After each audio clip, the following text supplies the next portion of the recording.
Welcome, everybody. Again, I am very happy you come to Grand Rounds every Friday morning.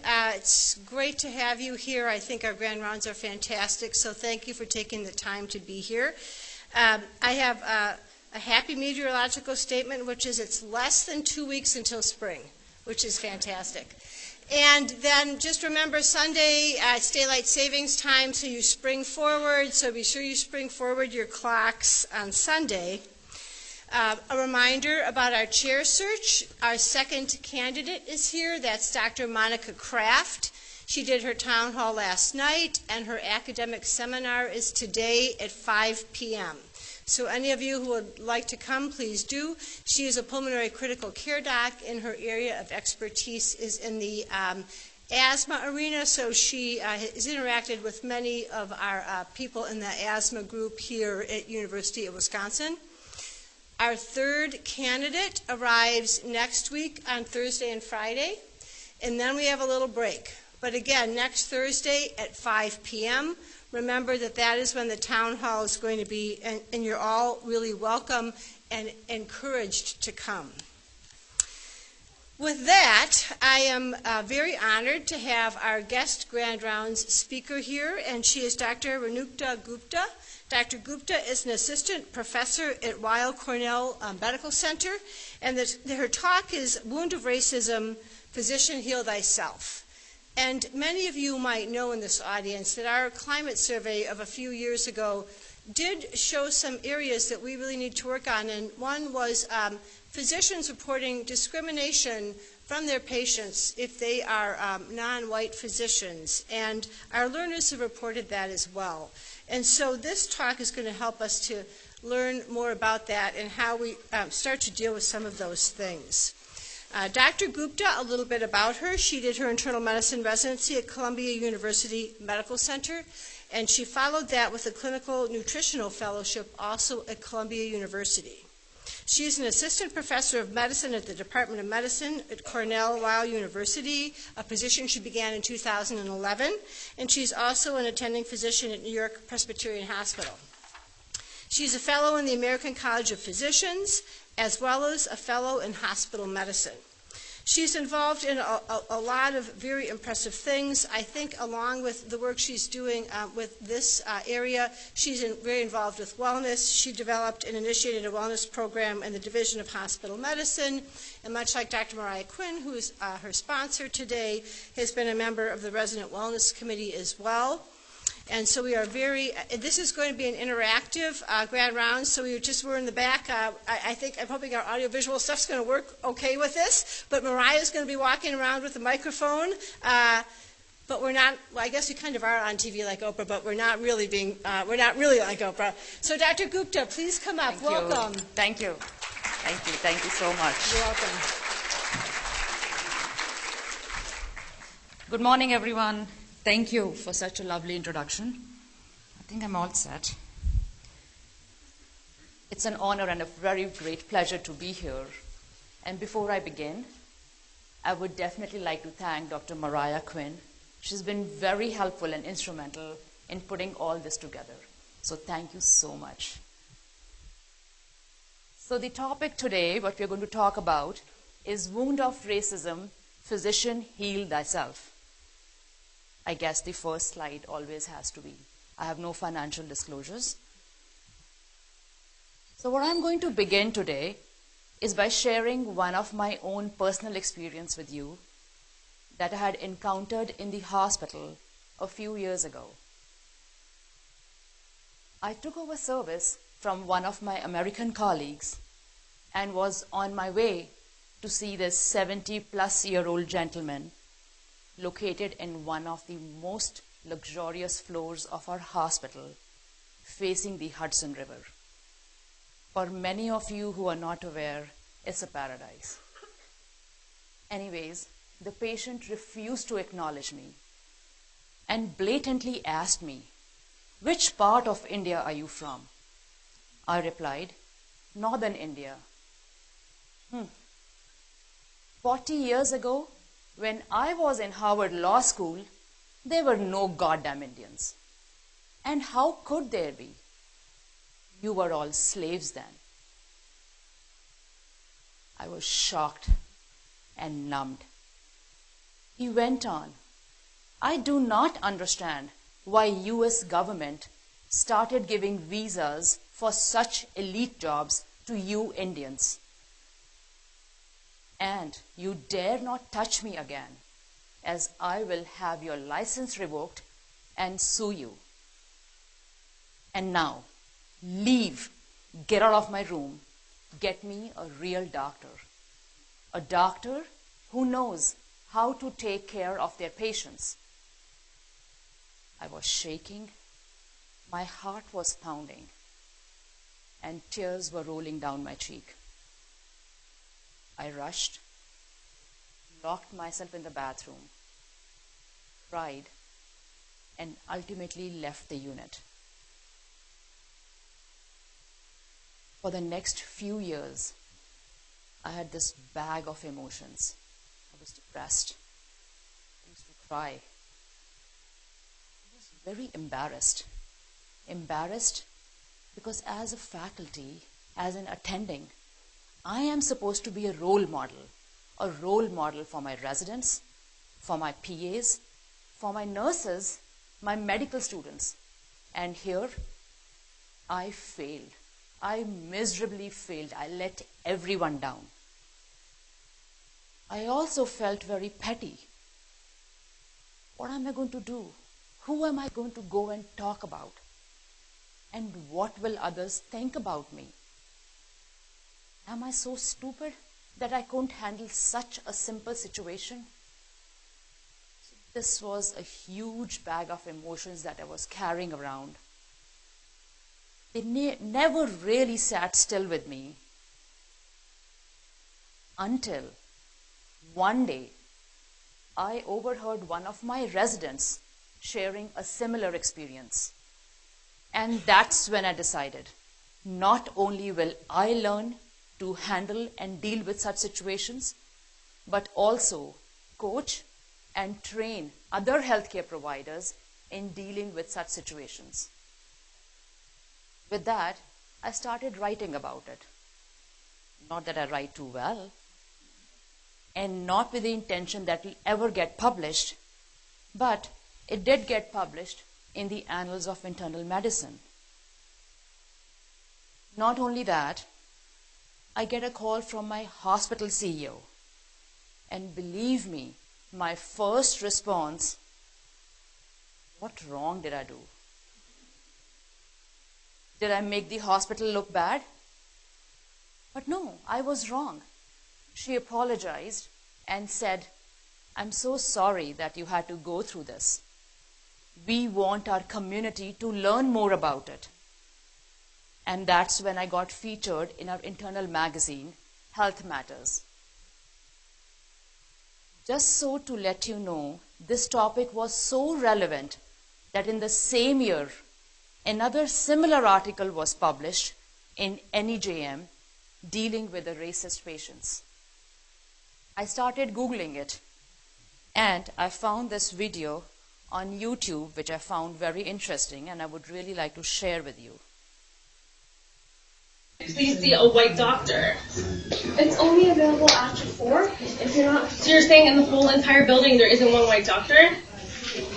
Your kid has to... Can I see a doctor, please, that's white?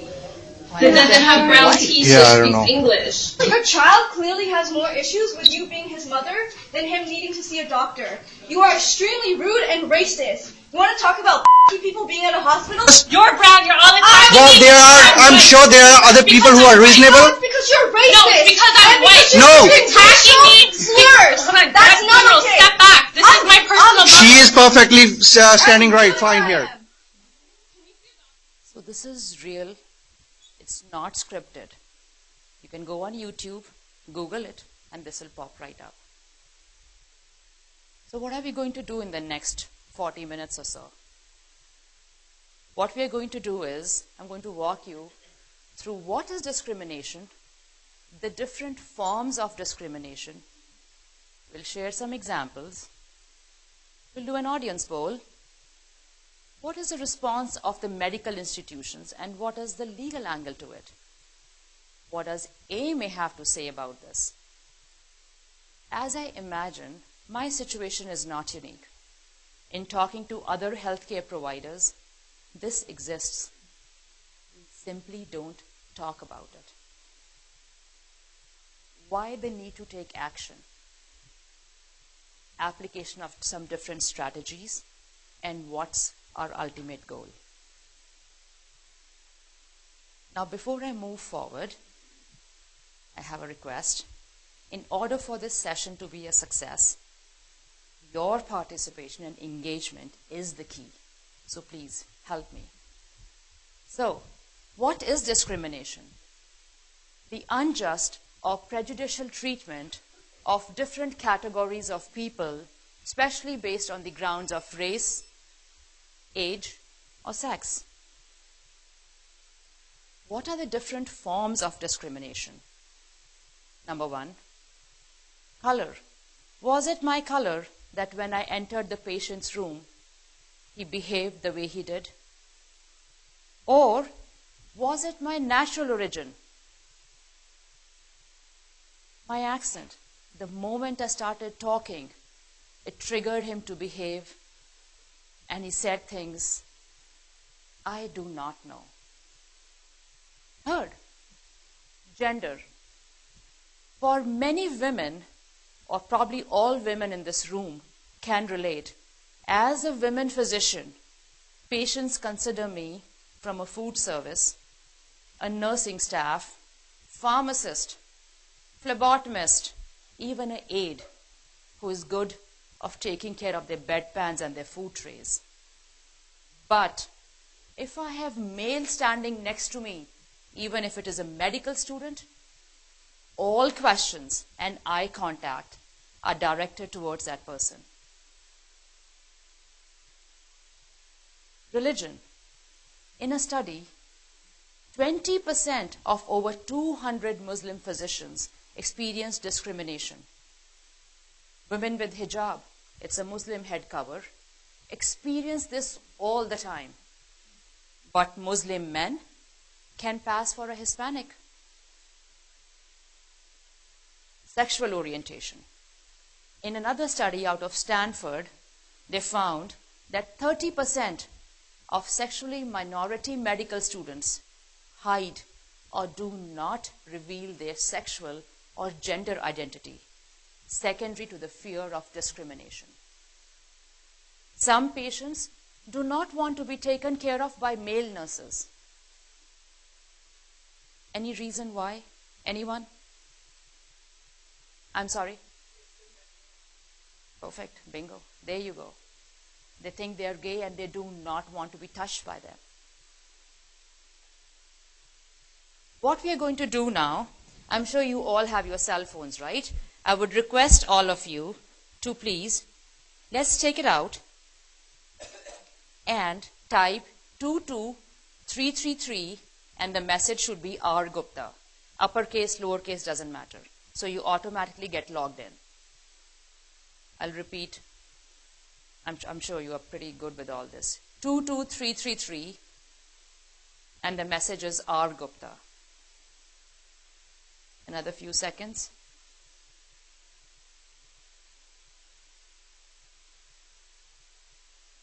You can just have a few raise of hands to see if people are comfortable. You need more time, we can do that. Are we good? Great.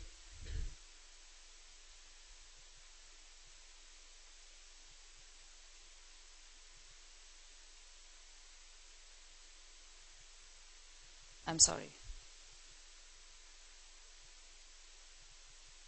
So the question is, in the past 12 months, has a patient or family member discriminated against you based on your race, ethnicity, gender, religion, or sexual orientation? If you think it's yes, text A. If you think it's no, text B. Why this is doing this, but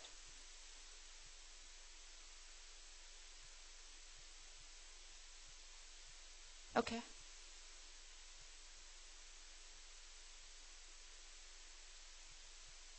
So I'm going to share the results with you.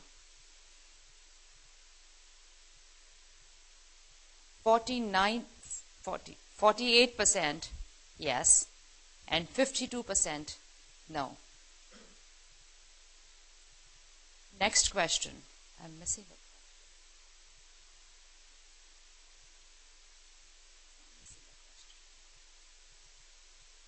During your entire career, has anyone in the hospital discriminated against you based on your race, ethnicity, gender, religion, or sexual orientation? Now, this is not patients of patient's family.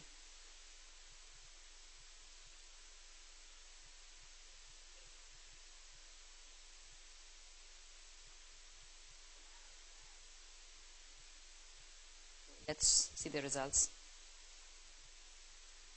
Wow. 70%, 71% say yes, and 29% no. So this is a bigger problem.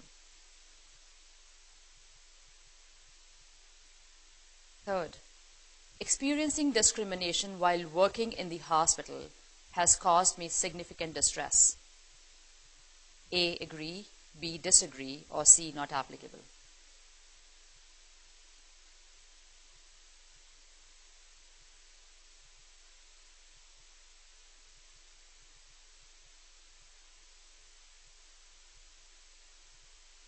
Let's see. 52% yes, agree, 29% disagree, and 19% not applicable. Next question. Does your hospital have a formal policy on what you should do if you experience discrimination in the hospital? A, yes, B, no, C, not sure.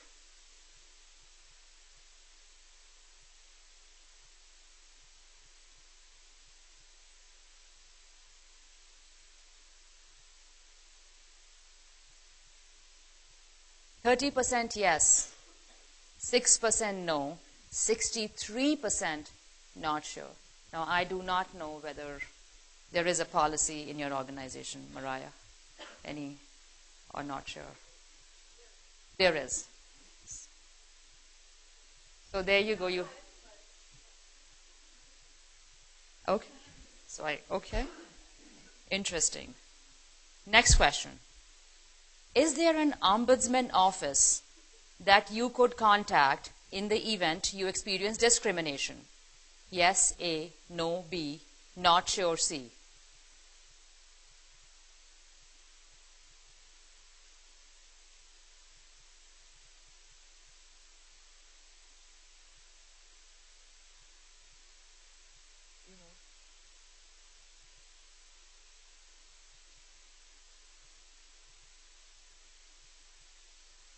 %, yes, and not sure 53%. Mariah, I'm not sure again. Do you have an ombuds office? Okay.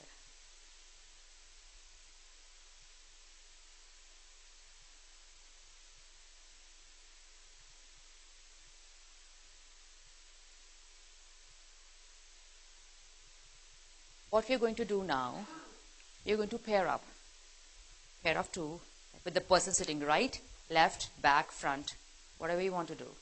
I'm going to give you a scenario. So you're an attending, and the resident comes to you and tells you that the patient or the family discriminated against them. What do you do as an attending? And how do you respond? Go ahead, 2 minutes. We can talk. So pair up.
Okay. Hello? Wow.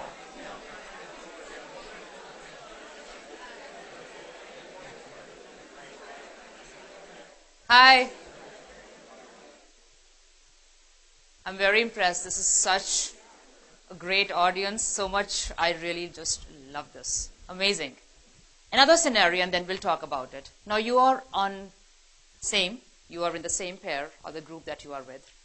You're rounding with your team, and when you're rounding with the patient, you're in the patient's room with your entire medicine team, student, resident, fellow, whoever you round with, and the patient discriminates against either you or one of your team members. What do you do? How do you respond? 2 more minutes.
Hello.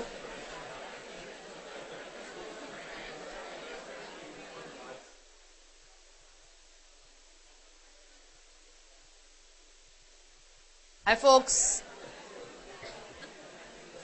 I wish we had more time to do this. Thank you. I was just wondering, would anyone be comfortable sharing? I know there's a very common saying, whatever happens in Vegas stays in Vegas, right? So whatever we discuss in these 4 walls will stay here. It's a safe space. So anyone comfortable sharing? Great. So this happens quite a bit, being the residency director, because people have these experiences as commonly as just discovered. But when you're standing there and you're participating in it, I think in the first question, it's important to see how the person's feeling about it, to really see how they have felt being so discriminated against at that particular time. Have they had prior experiences like it? Is that bringing those experiences back? And then trying to elicit from the individual what they might want to do moving forward in this regard. Is this a place that they can feel comfortable providing a care, particularly if it's a medical student or an intern? And then using what they say that might help in providing some next steps in coaching, whether they want to engage or not. And with the second question, I tell the patient that this person is an important part of our healthcare team. I can't provide you with good care unless I have this entire team here. You can go somewhere else to find this care if you prefer, but I can't provide you with the quality care that you deserve if you don't use all the members of the team that we have here. Thank you. Anyone else? Sure. Thanks, Mariah. In sharp contrast to that degree of expertise and wisdom, I was approached by a young physician who came to me, and she said that one of her older patients had told her, sorry, I already gave away her gender, that given her race, that patient felt that her hands were dirty and that they did not want her as her physician. So I was irate. Of course, this encounter had happened in the past, and she chose to take no action, which for me was very frustrating, and just continue on with her practice, and also accepted that this was not the only time that this had happened to her, and that she fully expected it would happen again. Thank you. Thank you for sharing that. Anyone else? Or is someone in the back?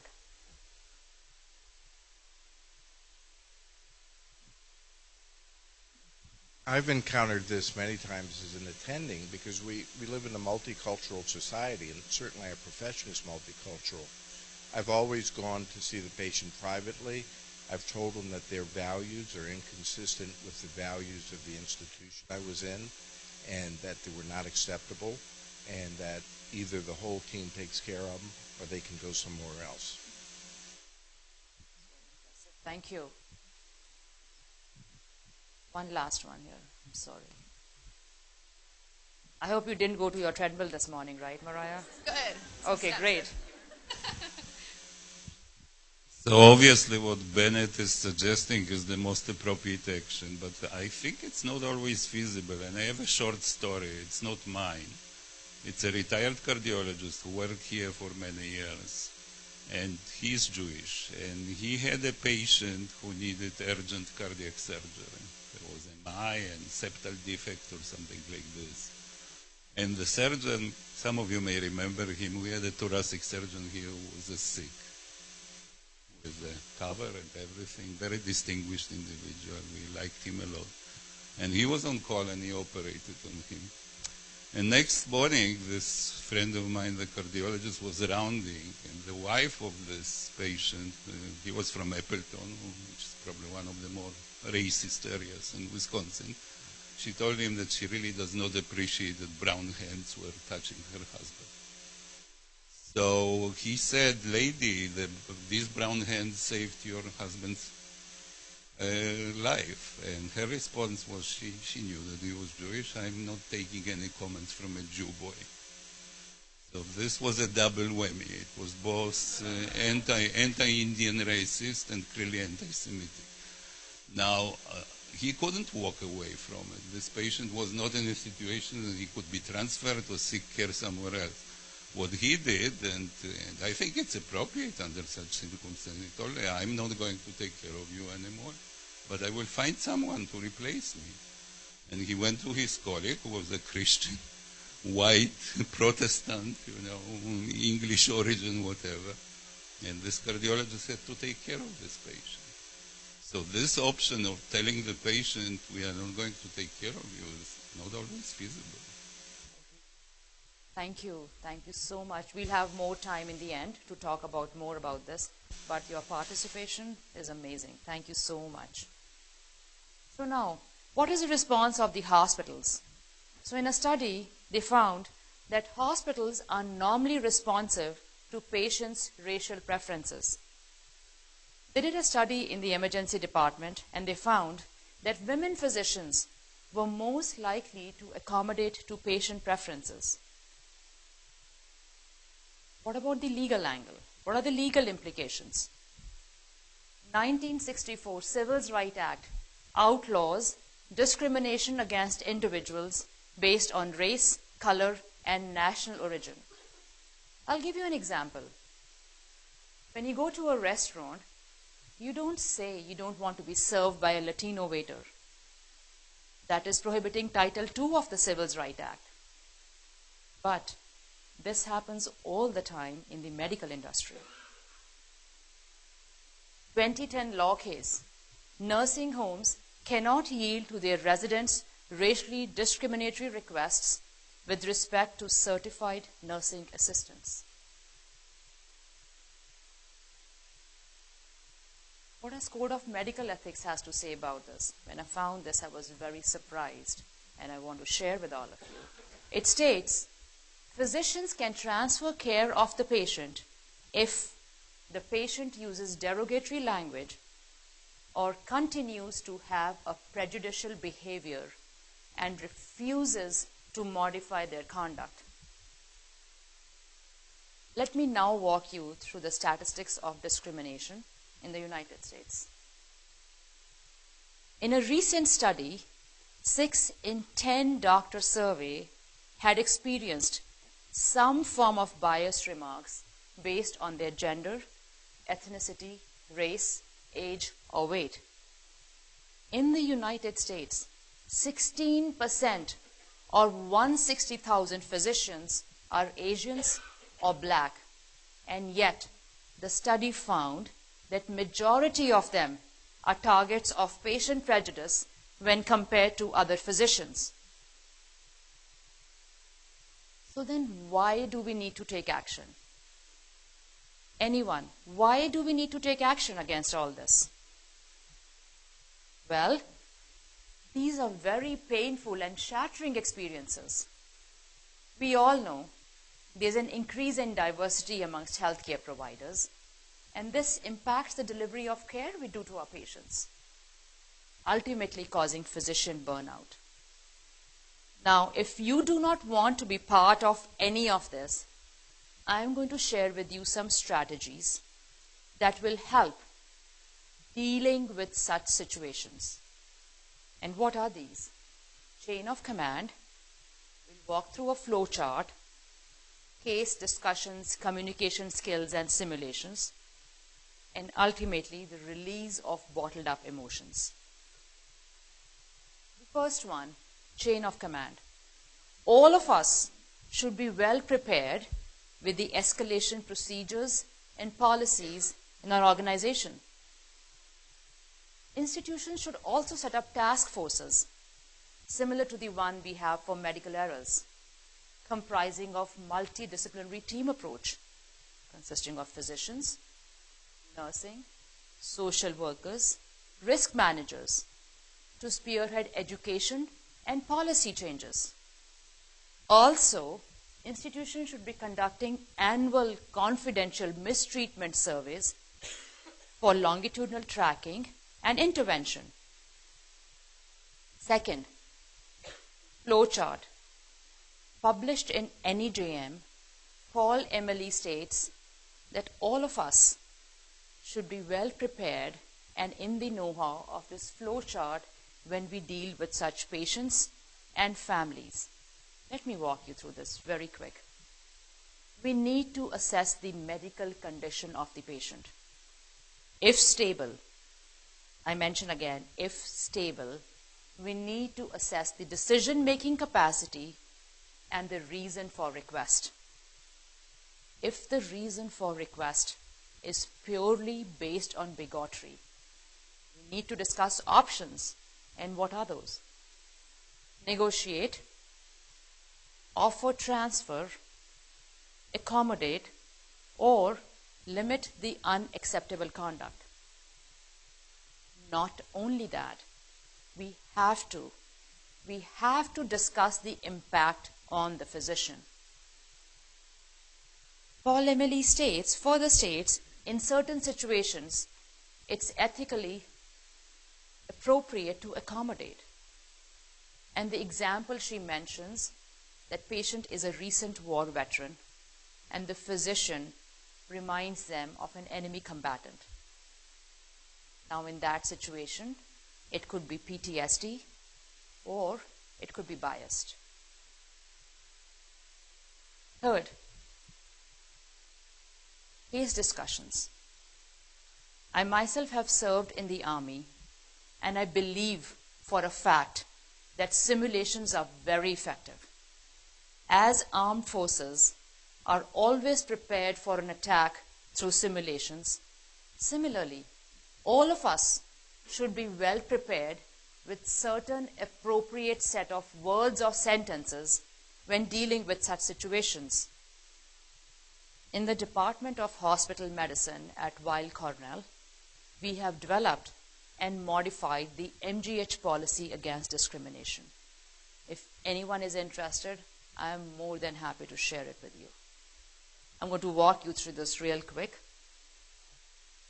First and foremost, as healthcare providers, we have a set agenda when we enter the patient's room. And it's twofold. One, we need to figure out what's wrong with the patient. And second, how can we provide the best possible care? And with that mindset, we enter the patient's room and we are derailed. What I'm trying to get to is, the back of our mind, we should always be prepared that each and every patient encounter is unique and different.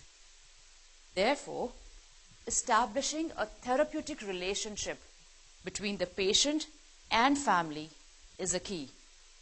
And one of my residents went through a similar experience, and I used one of these appropriate sentences to help with that situation.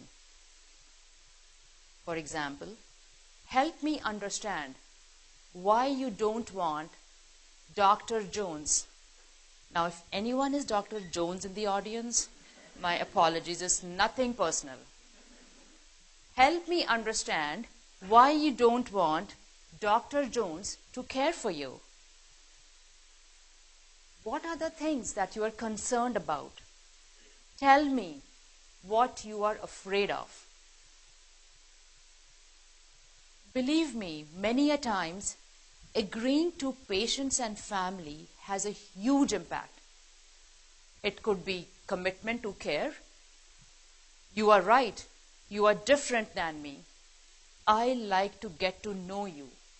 Tell me what's important to you. Or it could be out of curiosity. You are right. You are different than me. And what's important is that you are seeking care and I am here to help you. Third, redirecting the conversation. I recognize that this team may be different than what you anticipated. I am also very aware and know that you're worried about your problem and Dr. Jones. With your help, I like to think how we can fix it. Or all NYP. Now, NYP is not New York Police. It's New York Presbyterian Hospital, where I am from. All NYP team members are very qualified. Our top priority is that you receive the best care, and I know that our team members can provide that. Another way, I'm worried about you. With your help, I would like to focus on how we can help you. Ensuring a safe environment to all our healthcare providers is the key. It can be done in many different ways: depersonalization, reflection. But here are some of the examples that we can use. New York Presbyterian Hospital is a teaching hospital, and we believe strongly that our team provides outstanding care, and everybody on the team participates in your care. We are here to help you as a team. We do not change doctors, nurses, or other staff members because of their race, ethnicity, religion, etc. We want to provide you with excellent care and believe that Dr. Jones is the right person to do so. And the last and the most important, educate and reinforce behavioral expectations. Some of the ways we can talk about: we do not tolerate you speaking to our staff that way. Being a patient at NYP means treating people respectfully. If you cannot do that, we will have to make other arrangements for your care. Or, NYP hires the best and the brightest people to take care of our patients, regardless of their race, ethnicity, gender, or sexual orientation. Believe me, I use them all the time, and I would highly encourage all of you to practice it with your team members, your colleagues, and use them when appropriate. They are very handy and very useful. Now last, release of bottled up emotions. Now there are many different ways of doing it. It may work for some and not for others. If there are some ways that you have been using and doing and has been working for you, continue doing so. What I'm going to share with you is some of the ways that has worked for me and my colleagues. The first is share and communicate. When such incidents happen in the hospital, we need to discuss it with our team members, colleagues, faculty, mentors, seniors, advisors, that very day in the hospital. As an attending and faculty on the wards and in the clinics, we need to reflect upon them, either by written, verbal, and why do we need to do this? Why do we need to reflect upon these incidents when they happen? Well, we have to figure out personal biases and help train, educate our trainees. Not only that, the key is role model. I'll give you a simple example. As a third-year resident in clinic, I was in a room with a patient. And I asked the patient, why don't you take your shirt off and wear this gown? I'll come back and examine you. And as I'm walking out the door, almost there, he says, I will take off my shirt if you take off yours. Now, I've spoken about this so, but every time I say this, it's just, so third-year resident, immigrant, I just didn't know what to do. I fumbled with the door and left the room. But there I am thinking, what am I going to do? How am I going to handle this patient? How am I going to examine him? What am I going to do when I go inside? With all these things, I just spoke up and I asked my attending, I was wondering if you would come and examine this patient with me to my attending. You knew me better, right? And he says, what happened? Nothing. What is the matter, Renuka? And then I narrated the incident that just took place, right? His face changed. He just asked me to wait. Okay. And he walks inside. Now, just imagine my plight. Third-year resident, immigrant, visa is an issue for me. I have to establish myself here. My evaluations are at stake. All these things going on.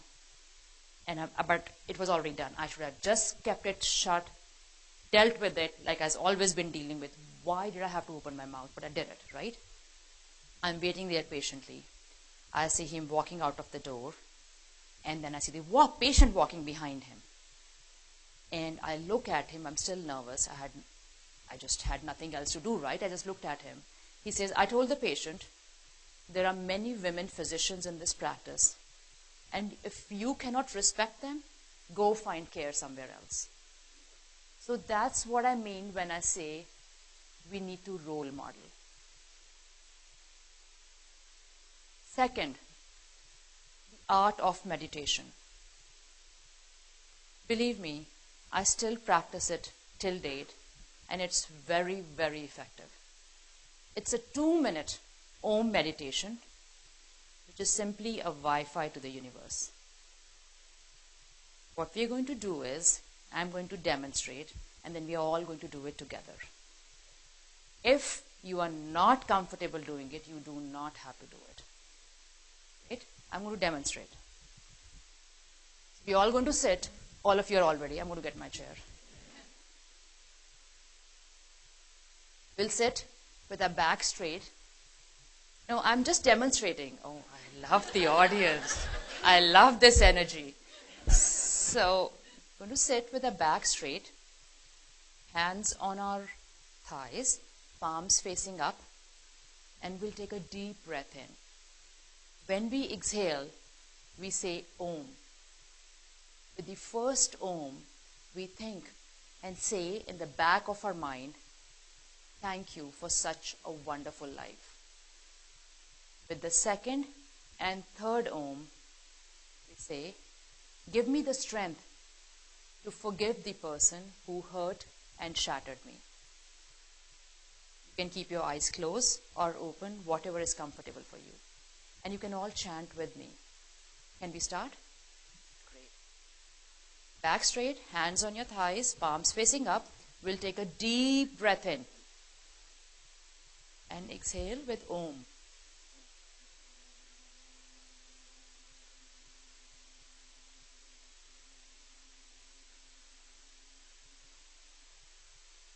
Second breath in. Exhale.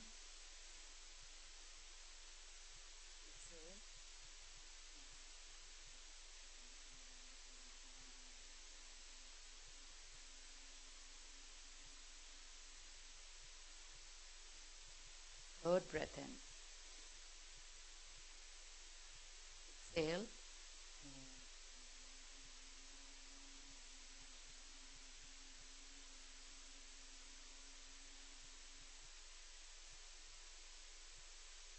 I want all of you to rub your hands together and put them on your eyes, as you have a lot of positive energy.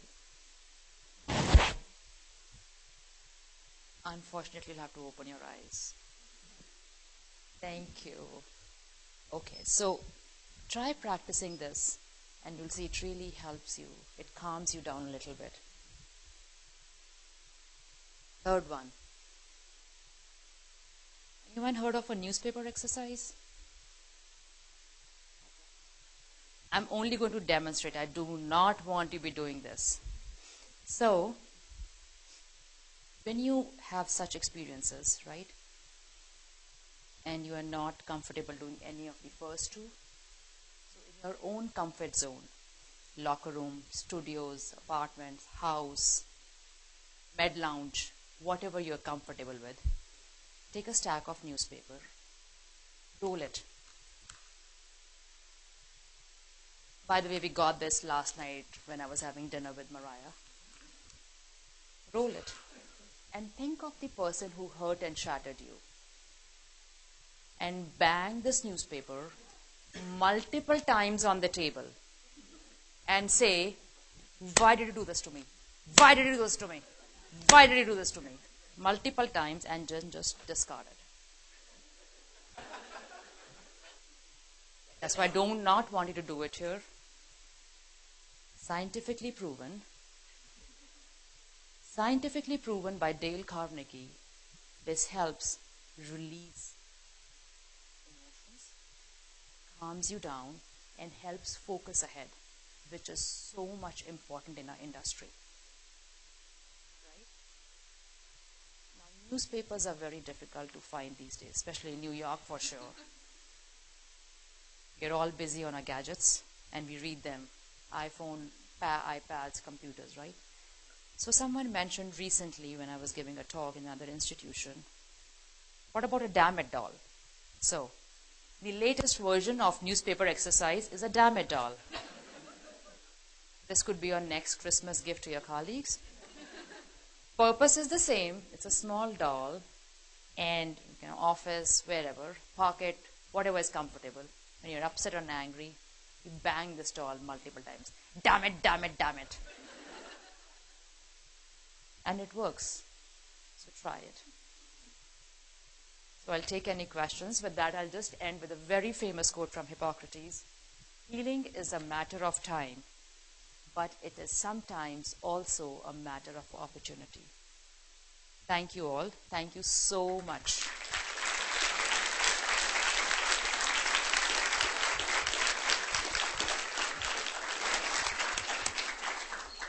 Take questions. And Dr. Gupta, please repeat the question. Yes, I'll try my best.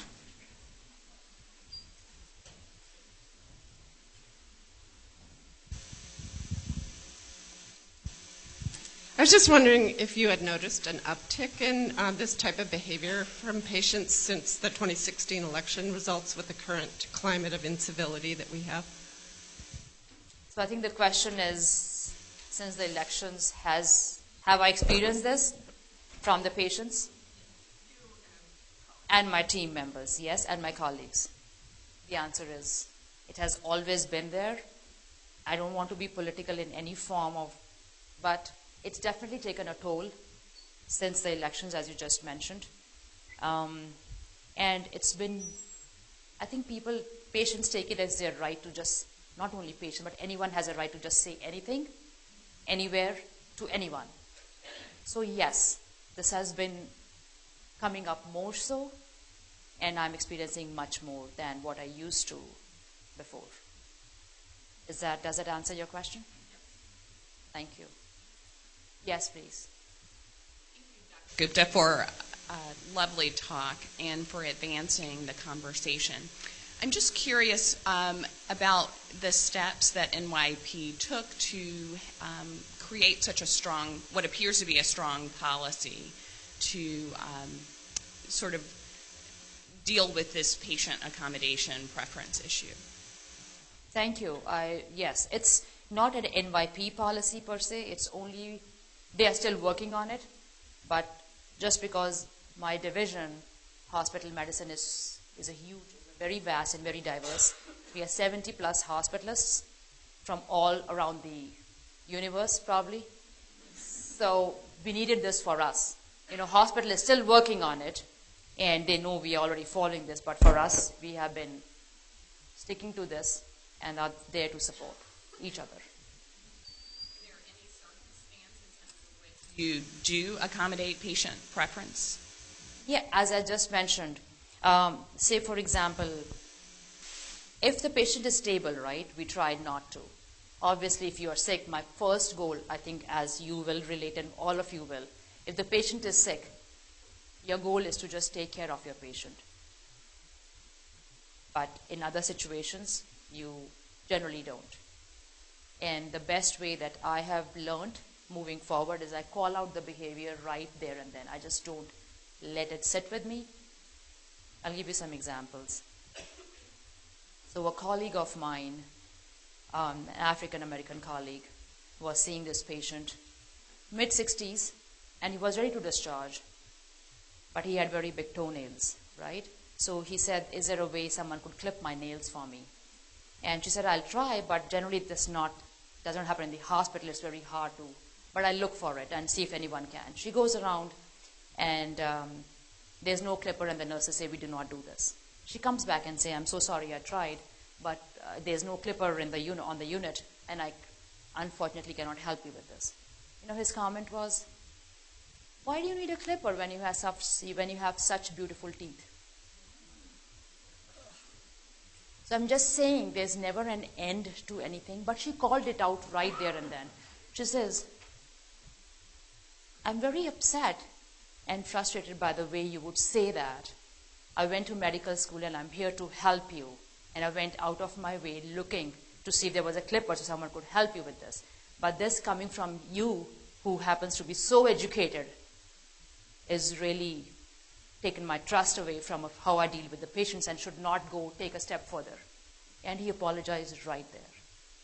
So I think what I'm trying to say is we in medical school don't have any formal training on how to deal with this, right? We are just dealing with this. And if things happen, which I'm sure most of you go through this day in, day out, that's part of my job. Oh, I have to do this. Nothing big about it. It's okay. It's not okay. Got to call out the behavior. And it helps. It really helps. Try doing it. Yes, please.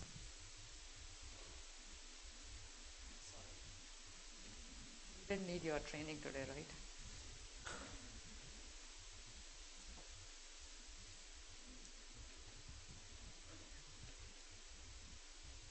I was interested in an article in the recent New England Journal about from Mayo Clinic in Arizona about patient survey results showing that black physicians were evaluated highly by black patients, but not so highly by Caucasian patients. And I wondered if you thought about this and whether it means we need to do something up front to cause people just coming to the clinic and maybe not expressing opinions outwardly to value the care they receive, independent of race. I fortunately have not read that article that you're mentioning. I'm sorry about that. But to your question that how do we take care of these patients, I think it's very important to say we are here to help you, right? Outpatient, patients pick and choose what they want, and most of them, they already Google search and they have their own preferences, which is okay. And when they are coming to you, they know they're going to be dealing with this white guy, white physician, this age. They know everything before they come to the clinics, right? So they have that. If they don't want to be taken care of by you, I feel you have a group practice. You can say, okay, is this me? You choose one, or this is a group practice. This is how we rotate, and this is how we work. We cannot really pinpoint one person to be seen to see you every time you come in the clinic, because it's on a rotating service, right? I don't know how this happens here, but at Cornell, if you are in a practice, you cannot have one particular physician. However, in the hospital setting, that's not the case. You are sick, you came in to get care, and we are here to help you regardless. That's the big difference between outpatient and inpatient world. I think we're going to ask everyone else to please come up for questions to be respectful of people's time. Thank you. Thank you very much, everyone. Sorry.